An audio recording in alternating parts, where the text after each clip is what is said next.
बिस्मिल्लाहिर्रहमानिर्रहीम। अस्सलाम वालेकुम जी, क्या हाल है आप सबके। उम्मीद है कि आप सब खैरियत से होंगे। आज मैं बनाने लगी हूँ कैरी का शरबत। बहुत ज़्यादा फ्रेश बनाऊँगी, कोई आपको आधे घंटे घंटे का वेट नहीं करना पड़ेगा। इंस्टेंट हमारा शरबत बन जाएगा जस्ट चंद मिनट्स में।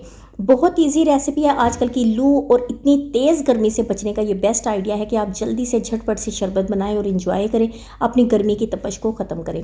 अच्छा जी, बिस्मिल्लाह करते हैं, रेसिपी की तरफ आते हैं। सबसे पहले मैंने ले ली है कैरीज़ को अच्छे से हमने धो लेना है, क्योंकि इनके ऊपर बाज़ दफ़ा केमिकल भी लगा होता है। इनको मैंने अच्छे से धो लिया और अब हम इनके छिलके उतार देंगे। पिलर के साथ इसके छिलके उतार रही हूँ ताकि जल्दी से इसके छिलके उतर जाएं। अच्छा जी, ये देखें, हमने इसके फुल अच्छे से छिलके उतार लेने। इसका जो हेड है उसे हम नाइफ़ के साथ रिमूव कर देंगे।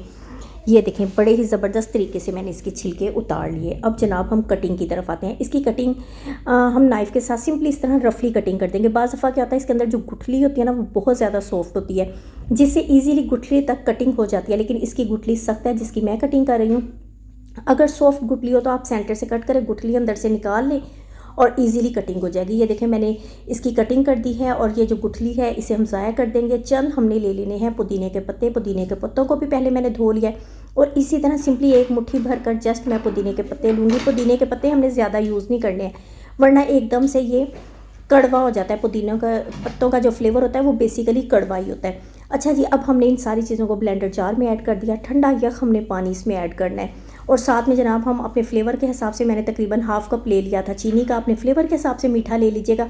थोड़ा सा अच्छे कलर के लिए मैंने इसमें ग्रीन फूड कलर ऐड कर दिया है। अब इन अच्छी तरह इन सारी चीज़ों को हमने ब्लेंड कर देना है। ये देखिए, अच्छे से मैंने ब्लेंड कर दिया। आप स्ट्रेनर के साथ इसे स्ट्रेनर कर देंगे।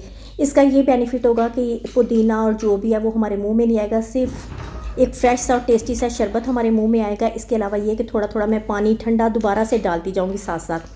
अच्छा, ठंडा पानी डालने का बेसिकली बेनिफिट ये है कि हमने जो इसमें पुदीना ऐड किया वो काले कलर में आ जाता है।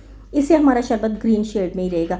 ये देखिए, अच्छी तरह स्पैचुला के साथ मैंने इसे साफ़ कर दिया और ये हमारा शरबत जो है रेडी हो गया। इसे हम ज़ाया कर देंगे इसके गूदे को। और ये शरबत जो है, इसमें मज़ीद फ्लेवर बढ़ाने के लिए हमने 2 से 3 चुटकियाँ ले ली हैं काले नमक की। इससे फ्लेवर बहुत अच्छा हो जाता है, इससे हाज़मा बहुत अच्छा हो जाता है।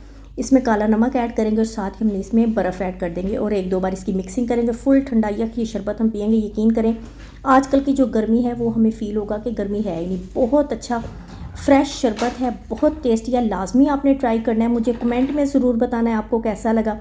और जनाब, अगर आप नए हैं तो मेरे चैनल को सब्सक्राइब लाजमी करें। वीडियो अच्छी लगे लाइक लाजमी कीजिएगा। मुझे अच्छे अच्छे कमेंट्स आपने लाजमी देने हैं।